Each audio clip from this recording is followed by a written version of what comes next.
Sir CMI में pseudo codes कैसे पढ़ना है वो बता सकते हैं?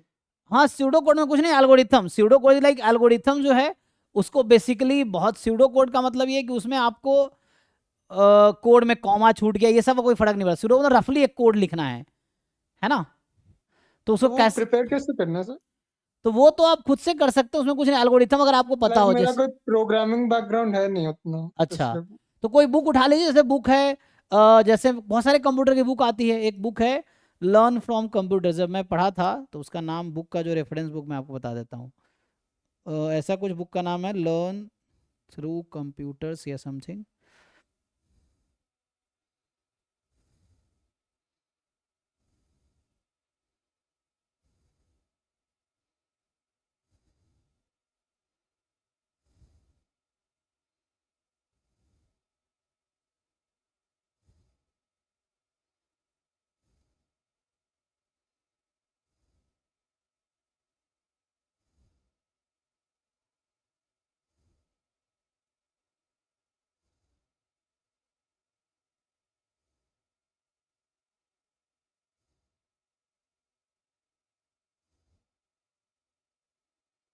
हम्म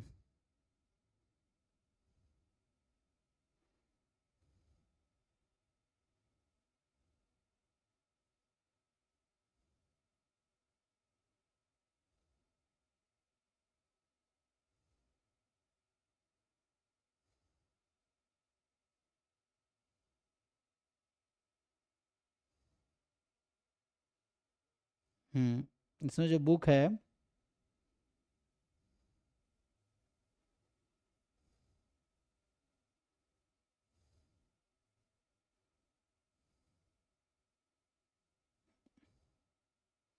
ये तो बुक ही बहुत हाई है, एल्गोरिथम का बुक है।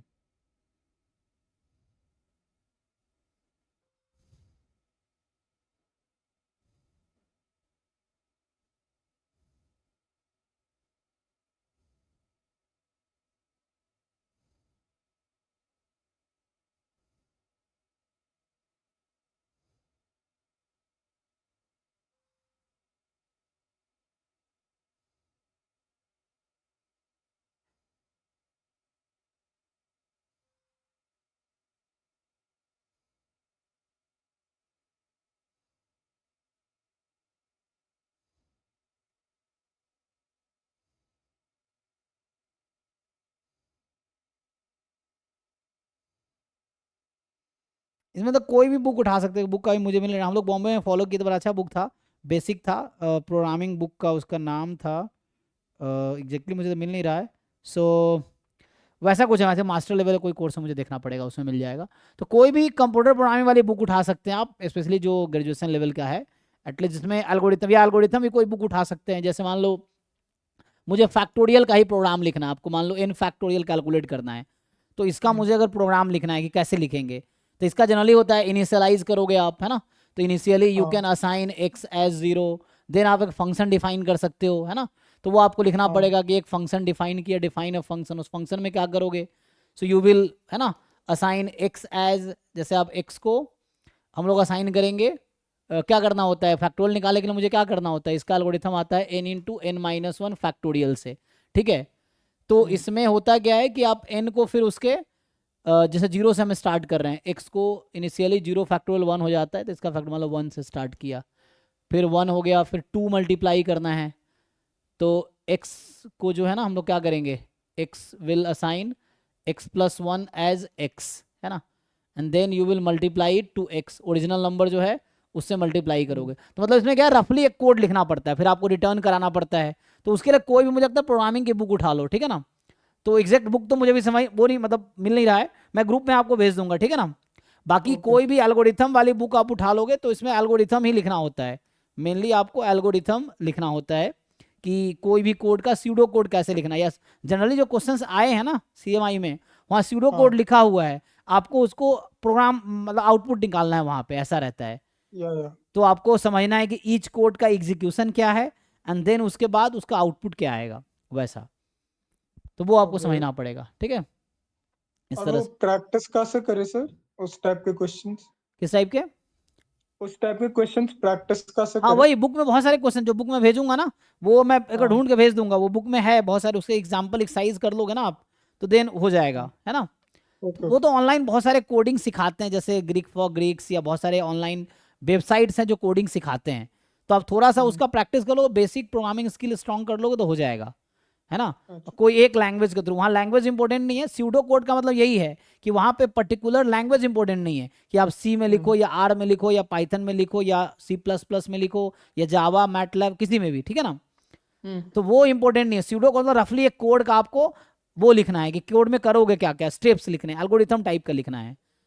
वहाँ पे okay. Syntax is not particular to any coding language, ऐसा है ना, वो है। वरना सबका सिंटेक्स अलग अलग है, एल्गोरिथम कॉमन रहता है। जितने प्रोग्रामिंग लैंग्वेज है, चाहे आर हो, सी हो, C++ हो, जावा हो, पाइथन हो या कोई भी, इन सब का एल्गोरिथम कॉमन है, सिंटेक्स अलग अलग है, लिखने का तरीका वैसे ही होगा जैसे आप हिंदी इंग्लिश लिख रहे हो, एक ही चीज को हिंदी में या इंग्लिश में लिख रहे हो, तो वैसे ही है कि अलग अलग सबके सिंटेक्स है, एल्गोरिथम कॉमन है। तो वो जो एल्गोरिथम वो स्यूडो कोड बताएगा आपका, ठीक है। ओके। सो कोई भी एल्गोरिथम की बुक उठा लो, या मैं आपको भेज दूंगा बुक का भी, है ना, एक बार ढूंढ के मैं आपको ग्रुप में शेयर कर दूंगा, ठीक है। सर आपसे एक और चीज पूछनी थी। जी जी जी, एक्चुअली मैं ना अभी डीयू में एमएससी स्टार्ट फर्स्ट ईयर हूँ, ठीक है। ठीक है। तो मेरे को समझ नहीं आ रहा है यहीं पे कंटिन्यू करूँ या इनके लिए लाइक प्रिपेयर करूँ कि नहीं, फिर से तो सीएमए आपको वगैरह। डिपेंड करता है कि आप क्या करना चाहते हो उसके अकॉर्डिंग, है ना। आप प्लेसमेंट ही है फाइनल गोल। प्लेसमेंट ही आपका गोल है, तो देखो प्लेसमेंट MSc स्टैट्स DU का भी होता है, जहाँ तक डेटा है वहाँ भी प्लेसमेंट होता है ना। हाँ। यही है, लेकिन वहाँ रोल थोड़ा स्टैटिस्टिकल स्किल के अकॉर्डिंग होगा। अब CMI जाओगे तो वहाँ डेटा साइंस के अकॉर्डिंग होगा। कई बार रोल कॉमन ही रहता है, बस आपको जो स्किल नहीं है वो सीखना पड़ता है, ठीक है। फिर आप ISI जाओगे तो उसके अकॉर्डिंग होगा। मेरा करिकुलम एक्चुअली यहाँ पे बहुत थियोरेटिकल लग रहा है मेरे हाँ, को, सर स्टैटिस्टिक्स इसलिए। DU में बहुत थ्योरेटिकल है, क्योंकि वो जॉब के लिए प्रिपेयर नहीं कर रहे हैं। मैं जहाँ तक देख रहा हूँ DU में जो लोग पढ़ाते हैं ना, तो थ्योरेटिकली आपको हाँ। रिसर्चर, एज ए रिसर्चर वो आपको रेडी कर रहे हैं, मतलब, है ना, प्रिपेयर कर रहे हैं। क्योंकि वो बहुत थ्योरेटिकली पढ़ाते हैं, बाद में प्रोजेक्ट भी जो आप करोगे थ्योरेटिकल प्रोजेक्ट ही होगा नेक्स्ट ईयर में जो आपका आएगा, क्योंकि वो जनरल हाँ। रिसर्च टाइप का प्रोजेक्ट ही होता है। तो ये तो है, क्योंकि जैसे CMI इनका अप्लाइड अप्रोच है, ISI में जाओगे क्योंकि जैसे MSQMS वाला पार्ट है, तो इनका पर्पस ही जॉब है, तो उनका उस तरह का अप्रोच होगा, अप्लाइड अप्रोच है। क्योंकि DU का पर्टिकुलर पर्पस जॉब ही नहीं है उनका, क्योंकि वो दोनों फील्ड में, मतलब जॉब प्लस जॉब के लिए बाहर से थोड़े से वो मीटिंग वही सब करवाते, प्लेसमेंट सेल जो भी एफर्ट्स करती है वहाँ का, तो वो करती है, जो आप देखते होंगे सीनियर के साथ जो भी होता होगा। तो प्लेसमेंट या। सेल थोड़ा काम कर रही है, वो है। डिपार्टमेंट बहुत ज़्यादा मुझे लगता नहीं वो, क्योंकि टीचर्स स्पेशली जो हैं वो आपको थ्योरेटिकली ही पढ़ा रहे होंगे, थ्योरेटिकली ट्रेन कर रहे हाँ। होंगे, ये है। क्योंकि उसकी वजह भी है कि टीचर का खुद बैकग्राउंड, मतलब हम लोग भी वैसे ही हैं, तो उनका बैकग्राउंड थ्योरेटिकल है, तो इसीलिए। क्योंकि हम लोग, अगर जो बंदा कंपनी से कोई आके, मान लो कोई MNCs में है, अगर वो आपको आगे पढ़ाएगा तो उस पर्सपेक्टिव से पढ़ाएगा। जो रिसर्चर रहा है वो पढ़ा रहे हैं तो वो अपने पर्सपेक्टिव से पढ़ा रहे हैं, ऐसा है अपने तरीके से। तो उसके लिए थोड़े खुद ही मुझे लगता है आपको थोड़े एफर्ट्स करने पड़ेंगे अलग से, ये है। और अगर आप इससे बेटर प्लेस जा सकते हो, CMI is a better place than DU, fees का अलग चीज़ है वो, बाकी ISI is better place than DU, ये है। तो वहाँ जाओगे तो बहुत ज़्यादा एक्सपोजर मिलेगा, और जॉब का में भी मुझे लगता है ज़्यादा अपॉर्चुनिटी मिल सकता है ना। अच्छा, जी। एक्चुअली सर मेरे एक प्रोफेसर थे रामानुजन में, वो आपके क्लासमेट थे र- आईआईटी बॉम्बे अच्छा, से। ये जूनियर था मेरा, किसके नाम ले रहे हो आप, क्या नाम है उनका। अनिल कुमार अनिल किल्ला सर। किल्ला, अनिल मेरा जूनियर है एक्चुअली, IIT बॉम्बे में मेरा जूनियर था, IIT बॉम्बे मेरा हाँ, MSc है। वो बता रहे थे आईआईटी बॉम्बे की डिग्री एक्सेप्ट नहीं कर रहे अगर आप प्रोफेसरशिप के लिए अप्लाई कर रहे हो कुछ हाँ, जगह उसकी पे। वजह ये है क्योंकि हम लोगों को जो डिग्री मिली है उसका नाम है अप्लाइड स्टैटिस्टिक्स में, जो बॉम्बे का कोर्स है ना, वो है MSc ASI, ठीक है ना। सो ASI मतलब अप्लाइड स्टैटिस्टिक्स एंड इंफॉर्मेटिक्स। तो जो कोर्स है, क्योंकि ये कोर्स जो बनाया गया था आई थिंक 1995 में शुरू हुआ था बॉम्बे में उस दौरान, हम्म। तो वो लोग जॉब के परस्पेक्टिव से शुरू किए थे, इनका पर्पस जॉब है। लेकिन हम लोग एकेडमिक में आ गए। अब एकेडमिक में क्या होता है, जो हम अप्लाई करते हैं जॉब के लिए, तो वहाँ वो मांगते हैं MSc स्टैटिस्टिक्स। जैसे ये अनिल की बात कर रहे हो आप, अनिल को DU में PhD स्टैटिस्टिक्स एडमिशन नहीं मिला है बिकॉज ऑफ दिस हाँ। प्रॉब्लम, या। क्योंकि उनको रिजेक्ट कर दिया, बिकॉज उनका दिक्कत ये हुआ है कि वो MSc स्टैटिस्टिक्स नहीं है उनके पास। और यूनिवर्सिटी वाले थोड़े कंजर्वेटिव माइंड के हैं, कंजर्वेटिव इन द सेंस या। कि वो ओपन नहीं है। Like IITs are open to everything, like मुझे स्टैट्स में PhD करना है और आपने अगर कंप्यूटर साइंस में MSc किया तब भी कोई दिक्कत नहीं है। कोई मैथ में MSc किया है, उसको PhD करना है स्टैट्स में IIT से, तो भी कोई दिक्कत नहीं है। तो IIT में कोई बच्चा किसी फील्ड में स्विच कर सकता है, वहाँ एलिजिबिलिटी का इशू नहीं है, यूनिवर्सिटी में इशू है। IIT में जॉब, जैसे मैं अगर स्टैट्स का प्रोफेसर हूँ, मैं कंप्यूटर साइंस का प्रोफेसर बनना चाहता हूँ, IIT में तभी अलाउड है, वो तभी एक्सेप्ट करेंगे वो, ठीक है ना। हम्म। लेकिन यहाँ पे यूनिवर्सिटीज वाले जैसे सेंट्रल यूनिवर्सिटी या स्टेट यूनिवर्सिटी है, दे आर कंजर्वेटिव कि लाइक मैं स्टैटिस्टिक्स डिपार्टमेंट में, जैसे ड्यू का ही बता दो, ड्यू में जिसको पीएचडी स्टैट्स में करना है तो उसको एमएससी स्टैट्स चाहिए, जिसको स्टैट्स का प्रोफेसर बनना है तो उसको एमएससी स्टैटिस्टिक्स चाहिए। अब लाइक हम आईआईटी से पढ़े हैं, so I am not eligible to teach at Delhi university according to their हाँ, एलिजिबिलिटी, लेकिन जो जो ड्यू से पढ़ा है वो एलिजिबल है। तो मतलब ऐसा तो है नहीं, कोई करिकुलम यहाँ भी वही पढ़ाया गया जो ड्यू में पढ़ाया जा रहा है। तो ये बस एक या नाम का लेके इशू है, अब जो भी उनको चाहे तो वो ठीक कर सकते हैं, लेकिन या तो they want not to enter IIT person into university, ऐसा हो सकता है कि वो चाहते ही नहीं कि आईआईटी वाले लोग यूनिवर्सिटी में आके पढ़ाएं या वो करे, तो इसीलिए या तो इनसिक्योरिटी इशू हो गया या जो भी समझो, तो इस तरह का कुछ प्रॉब्लम है। अदरवाइज उनको भी पता है कि दोनों इक्विवेलेंट ही है, एएसआई, और फिर उन्होंने सर्टिफिकेट निकाला है, तो अब वो कोर्स हट गया है। अब ये भी आईआईटी बॉम्बे भी अब जो डिग्री देती है वो एमएससी स्टैटिस्टिक्स हो गया, आई थिंक लास्ट 1-2 साल से, अच्छा 2023-22 में, क्योंकि अनिल का 2020 से 22 था ना, मेरा 19 से 21 था, तो उनका हाँ 20 से 22 है।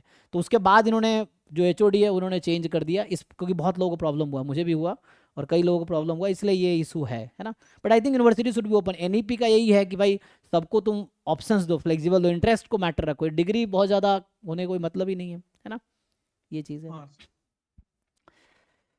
ओके सर, थैंक ठीक है, थैंक यू, हाँ।